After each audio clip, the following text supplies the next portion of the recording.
I'm meeting today with Patty Martinez, and she's a licensed therapist. She's going to talk to us today about a subject that we really haven't covered as much as I would have liked in the past. So I'm really grateful to have you here today. And we're meeting at your office. Yes, this is my office. And so before we begin, what I always like to do is make sure that people have your contact information if they would like to get a hold of you in the future. And then we'll also provide that information at the end. So let's start out with your contact information. Yes, you can reach me at Patty Martinez 0503 at Gmail.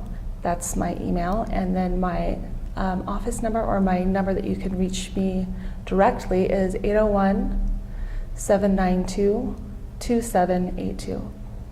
Well, I'm grateful that you had several subjects that we could have spoken about, so I'm sure that we'll do that again at some point. But you thought it would be good to start with the way that parents should be treating their children and behaving around their children and being around their children. Yes. When they're going through a divorce or child custody dispute. Yes. Right? I think that's excellent. Now, don't think this is going to be 10 to 15 minutes of scolding, because that's not what this is about. No, it's not. This is about understanding the situation, and we apologize if you can hear any of this construction work in the background. That's just the nature of recording from downtown.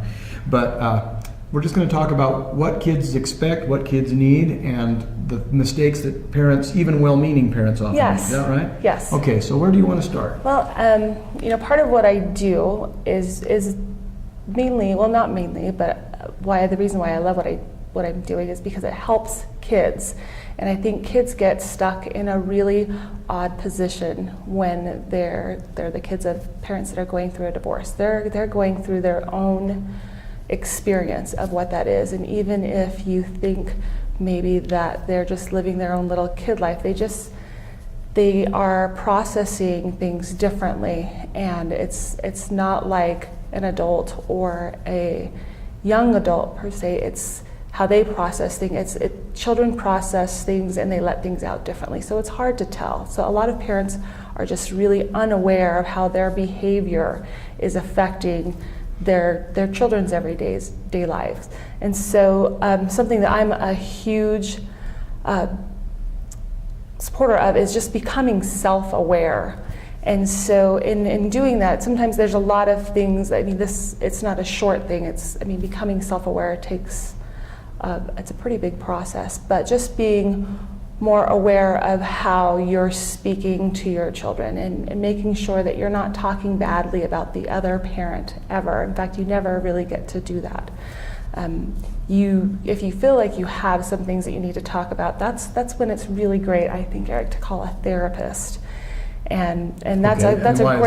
It's a great person that you can talk about your feelings and your anger. We would expect that coming from a therapist. So what is it that, in other words, for people that might be skeptical or concerned about privacy or things getting back to the courts, why don't you tell people a little bit about how it works, because this is going to be, for a lot of people, an experience they've never gone through, and they hear a lot of things from well-meaning but stupid friends, and a lot of stuff that you can read online that just isn't true. So if people are having a hard time dealing with their divorce and dealing with the opinions and feelings they have towards their spouse or the mother or father of the children, what would therapy do for them to help make life better for the kids, first and foremost, and better all around?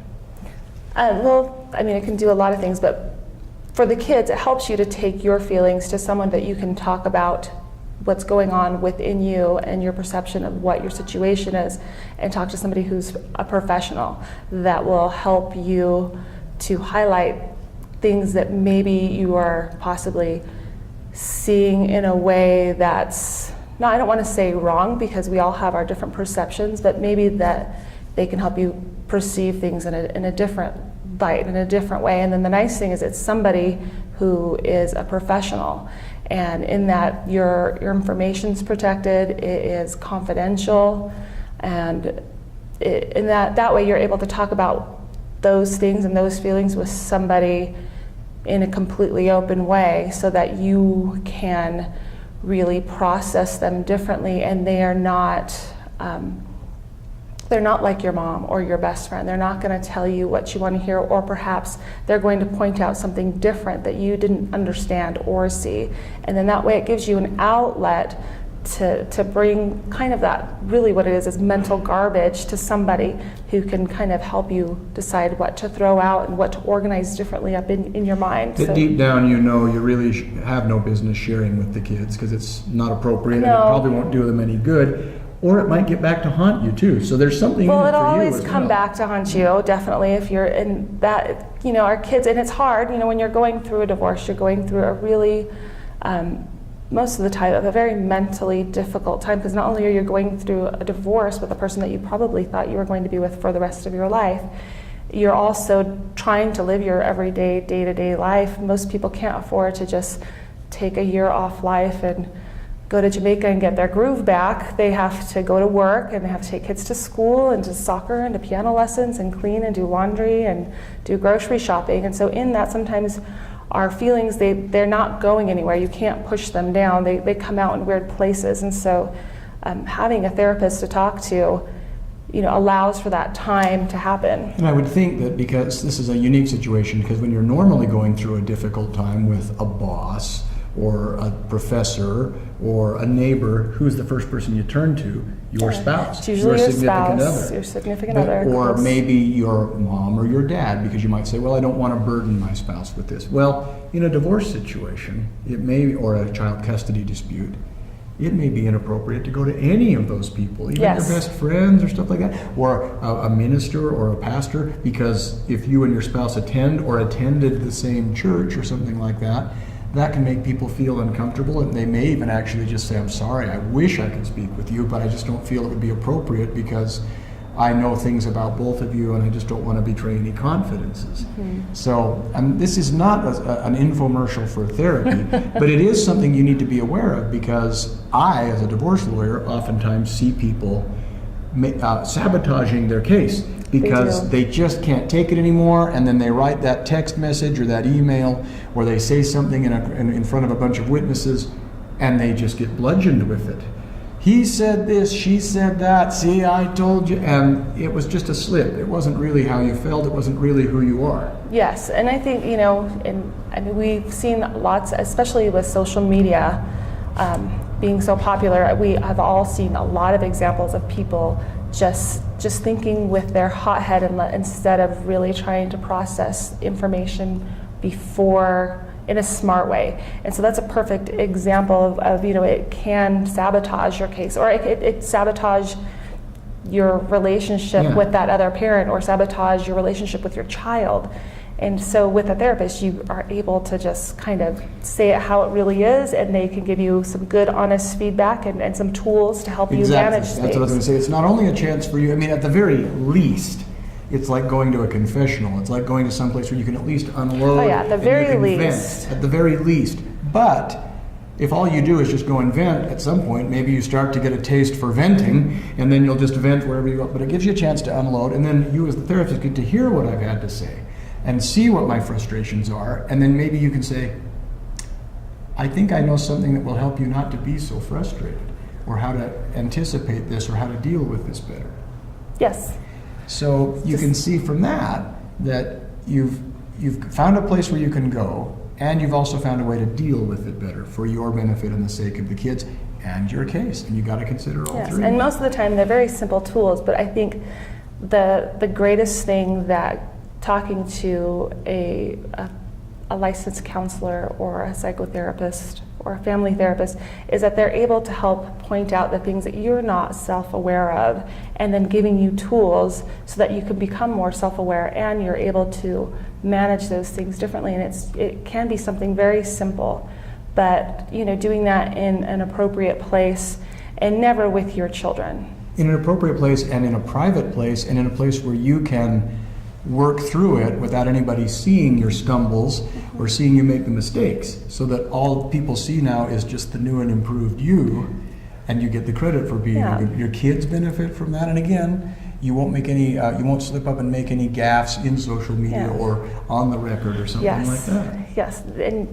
And I don't want to say that, we're trying to be these perfect humans that have no feelings and we're able to go to the grocery store and That's just a good be point. perfect. We're human, and I'm not saying that it's not okay to have emotions and to express those, but to Or even to be angry or to learn- wish yes. wish ill upon somebody. But to learn and recognize when an appropriate time and place is, and never using your children for that, because they're our children, and they only get to be children once, and they only get to be our children once, and to allow them to be children and to allow them to have their feelings and time, and it also is able to give us that space of being a parent so that we can support our children going through the divorce as well. And that doesn't mean that you have to create the impression for kids that, divorce is harmless. No, And it's a everything's great. difficult But time it does, for correct me if I'm everyone. wrong, allow you to approach it in a way that your kids can see you dealing with it well, so they can deal with it Yeah, well. well, and dealing with it appropriately. Because I think it's okay for a child to see their mom or their father crying and just letting them know, I'm sad today. Today is a hard day. That's okay. To say, I'm really sad because your mother did this and that and the other and betrayed me. That is not okay. And that's, I think, the difference. And learning how to recognize that within yourself and becoming self-aware is really what's important. Along those lines, I mean, some people are going to say, but wait a minute. What if the children or the child comes to me and says, I noticed mom or dad did something that, and this child saw something that was just inexcusable. Said something, did something inexcusable. I know a lot of parents get frustrated because they say, well, what am I supposed to do? And so it's like, I can't talk about this, but just know that I love you. That just really feels so inappropriate to them, or just, it's so, they're like, the kids aren't buying it. I'd like to address it. I'd like to address it in a mature way, but how do I do that? I think validating what's going on with the child, making it about the child and saying, But how do I do that without acknowledging that, mom or dad really is a real jackass,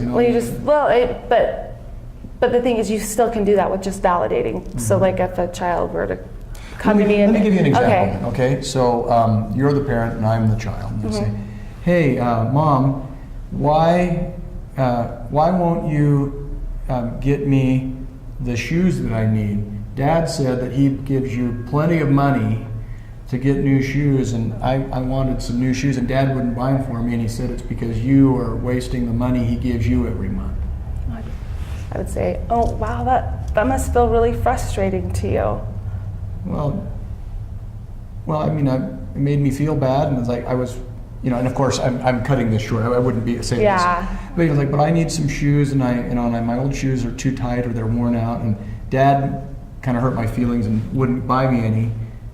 But then he told me, and I'm starting to believe this. It's like, well, it's not his fault, it's yours. And so will you get me, and let's assume that you can't afford shoes. So Dad says, you've got all this money, so will you get me some shoes? And obviously what you're thinking is, wait, if I don't say yes, then it's like, Dad's right, and Eric will start to listen to Dad all the time. Yeah. So what I would just say is, validate, wow, that's frustrating. I remember when I wanted shoes, and sometimes my parents couldn't afford to buy them either. But know that I'm doing my very, very best, and I'm organizing our money the very best way I know how. And when I'm able to... And I'll push you a little bit. It's like, well, Dad says you've got enough money right now. In fact, he even told me, he says he pays you $718 a month. And I know that's a lot of money because I'm 8 years old. You know what I mean? It's like, so why won't you buy me some shoes right now? Dad says you have plenty of money.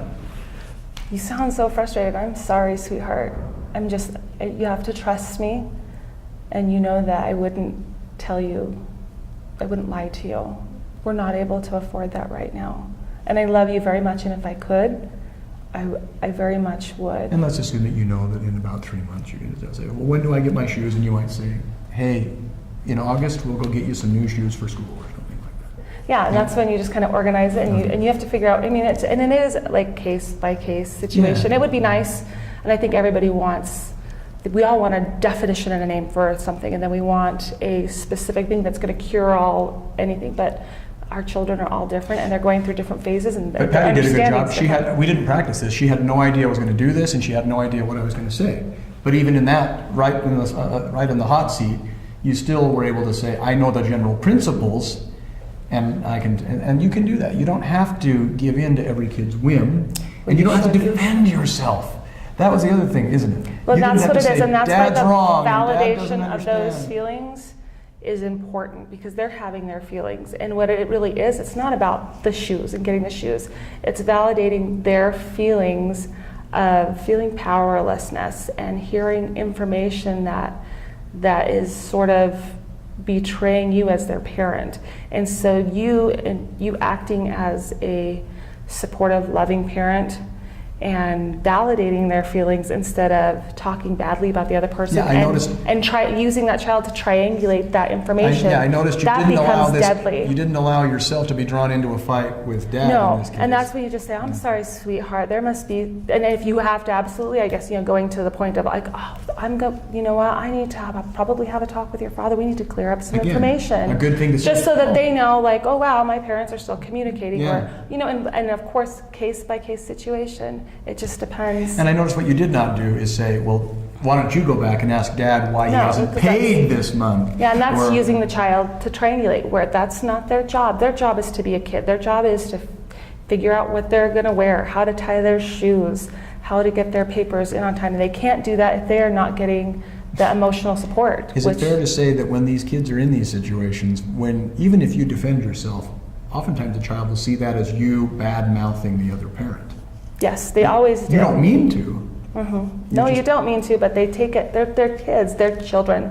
They don't see things the way we see things. They see things with their understanding and their perception of how they see the world at that point in their life and at their cognitive developmental I think about level. it. There's a point where your child brings you a picture, and it's a terrible picture because it was drawn by a 3-year-old. You know what I mean? And they go, "What do you think, Daddy?" And it's like, "Oh, that's great," because you want to encourage them to keep draw working, and, yes. and develop their.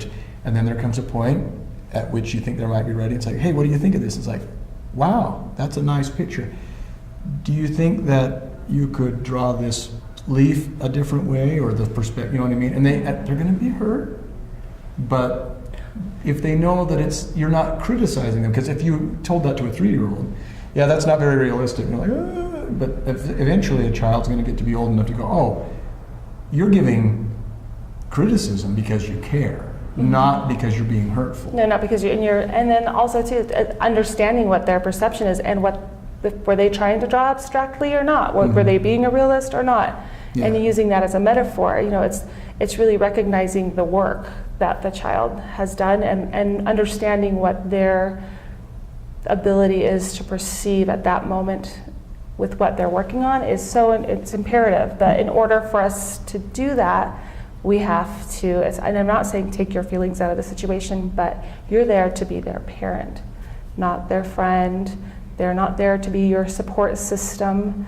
They're not there to make you feel better. I mean, we get a lot All of which you need. You need a support system. You need to feel better, but the kids just aren't in a position to do that for you. No, they usually are not. Maybe if you have a really healthy child and they're healthy adults, and that relationship can change slightly. But as children, and now our adolescents last well into the 20s. So you've just got to, and like I said before, it's just a case by case situation. Some people now are going to say, "All right, great. When I come in and do such wonderful things, and maybe it's because I'm calculating, or maybe because I'm well-meaning, can you come in and testify at court after and tell the court what a wonderful person I am in therapy?" No, most of the time I cannot. What And I wanted you to realize this, folks, because it's not that the therapist doesn't want to help; it's that the therapist has a role that's limited. Yeah, and what I do is something a little bit different than most therapists. Well, I do lots of different kinds of therapy, but something that I specialize in right now is co-parenting, therapeutic co-parenting. And what that is I'm helping parents to get along and build a new relationship after divorce, and helping them to build boundaries and see each other differently so they can be better co-parents to their children. And so it is a little bit different because there's a lot of information going between usually the 3 of us, and I'm very open about who gets that information and what happens. And every once in a while there might be a situation where they might want to subpoena my notes for some reason, but that's really rare, and it's usually when it's a question of somebody's life or some really illegal thing has happened. A life or It's- serious There's threat or injury to yeah. another human being. And so that's very So rare. if I behave like a bad person if I'm really critical and I'm nasty, you can't be subpoenaed to come in and say, oh, He's mean. back He's a on bad guy. No. back on this day he said some mean, nasty things, and that just No. goes because What would there's- usually happen is the court, or I would say, you know what, you need a psychologist to come and do overall evaluation or custody evaluation But you're of not your there to family. rat But that's people out. no, that's That's not the my point. job. My Your job, job. I have a really fun therapy job where I get to sort of just be the most neutral therapist, but making everybody very self-aware, and then Yeah. I'm So- not a referee Yeah, either. you brought in a good point. If there is a problem, there is a way to get that evidence, but it's not evidence you can give when you're doing therapy for the family. No. Because and when you think about it, folks, if you knew that someone like in Patty's position could come into court, how willing are you to discuss things openly? You might keep all your cards close to your Yeah, vest. I'd like to see people telling me and us discussing what the real problems are, and I help you to identify those and then help you to work on them, and then we practice working on them. Is it expensive? Well, I mean, it depends on what you think expensive is. In the long run, I think it saves money because your children will probably be healthier people in the long run, and I you're can going to tell save you that I money know in- it's less money than having to pay a lawyer to handle it in court. Yes, it is. It's a lot less. A lot less. And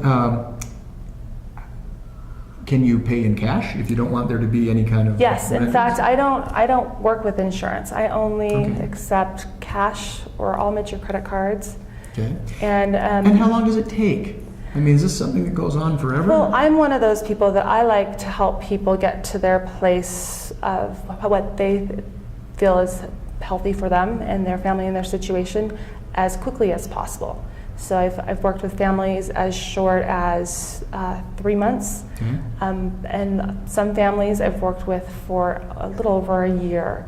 But usually it's not every week. It's, we try and taper it off. But I And do do you make push the call? Are you the one that determines when it ends? Well, if you are not court ordered to see me and there's not something written, then yes, you always get to decide when it ends. It's not the therapist that chooses. No, I Some might people make a believe that, actually. recommendation. Yeah, you might but say there's nothing there's more I time can that's do. needed. There's nothing I can do to make you come back. Yeah, so it's always voluntary, unless, like you said, sometimes a court can order you must go to a series of this many visits, Yes. or for a period of 90 days or a year. Recently finished a case where the parties agreed, but they were then ordered to do this for at least a year to see if it was enough, and it turned out to be. It wasn't with Patty, but you know what I mean? So I wanted to make sure people had those questions asked.